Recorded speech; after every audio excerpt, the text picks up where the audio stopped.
But Oprah's obviously a saintly, godlike figure who's revered by all decent people. Why would she exclude you? Is what they call toxic. You know, we shouldn't be called toxic for our instincts and for the gatekeepers. Nobody can talk about it because somebody above them told them no.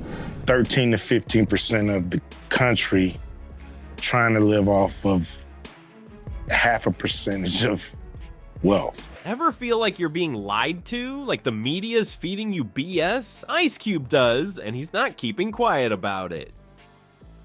Before we move on, I'd like to ask you a small favor. If you appreciate this content, please take a second to like this video and subscribe to the channel. Over 98% of you watch the videos without subscribing. It costs you nothing, but it makes a huge difference to us. So did you click the subscribe button? Great, thank you so much. Now, back to the video. He's calling out the hypocrisy, the fake promises, the whole game, and man, people are mad. But maybe, just maybe, he's saying what we've all been thinking. So Ice Cube's got beef with Oprah and The View. They won't let him on their shows. Why? Turns out it's all about politics. But I've been excluded.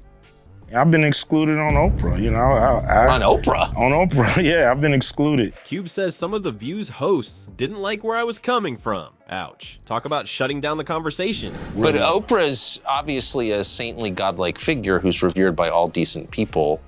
Why would she exclude you? Remember when Ice Cube was part of NWA? Those were the days. He was all about sticking it to the man, no filter. For And the Police wasn't just a catchy tune, it was a middle finger to authority. Cube didn't care who he pissed off. He was raw, real, and unapologetic. Fast forward to today, and Cube's still not playing by the rules. But now he's calling himself an independent thinker.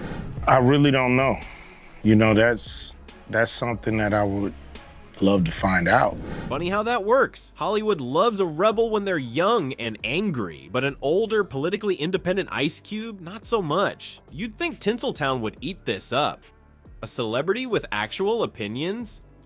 Someone who doesn't just parrot the party line? Nah. Turns out Hollywood only likes rebels when they're rebelling against the right people.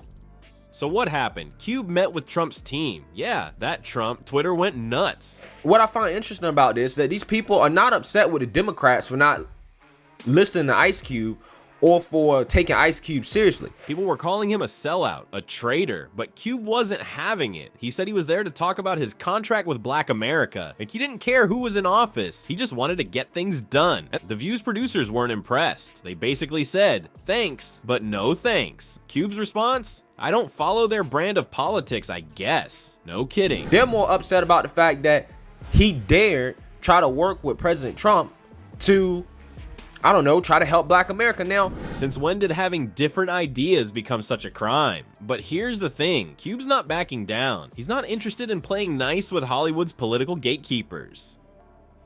He's got his own agenda, his own ideas. And he's not afraid to ruffle some feathers to get his point across. This isn't just about a few TV appearances, it's about who gets to control the narrative, who decides what ideas are acceptable. Cube's challenging the whole system, and people don't know how to handle it. They loved him when he was angry at the cops. Is what they call toxic. You know, we shouldn't be called toxic for our instincts and for... But angry at the media machine? That's a whole different story. And trust me, this is just the beginning. Cube's not the type to shut up and go away. He's been fighting the system his whole career. You think a few snubs from daytime TV are gonna stop him? Please. This man's just getting started. The United States, like the United Kingdom, that people are too frightened to speak their mind, to say what they think. What do we do about this? I think you say what you want to say. Remember when Ice Cube was all about sticking it to authority? Well, he just stuck it to the wrong crowd. His controversial tweets didn't just upset a few sensitive souls. They sparked a firestorm that threatened to burn down his entire career. And you won't believe how he responded. And it all started when Cube posted some images on Twitter. Not your usual celeb selfies or promo shots. We're talking pictures that got people real worked up. One showed a bunch of guys with big noses playing Monopoly on the backs of black people. Cube captioned it, the new normal until they fix the old normal. Twitter went nuts. People weren't just mad, they were furious. They called the images anti-Semitic, said Cube was pushing dangerous conspiracy theories. People are afraid to speak out because of the cancer culture. I was born this way. What are you talking about? You know what I mean? Like, Yeah. Why can't we be ourselves? We were born this way too. One user tweeted, "Cube, this is an anti-Semitic trope. Please take it down as it suggests Jews control everything." But Cube wasn't backing down. You'd think maybe his account got hacked, right? Nope. Cube fired back. "This is Cube. My account has not been hacked. I speak for no organization. I only speak for the meek people of the earth." He wasn't apologizing, he wasn't deleting anything. He was doubling down. His fans were confused. Is this the same guy who wrote "Fuck the police"? The gatekeepers. Nobody can talk about it because somebody above them told them no.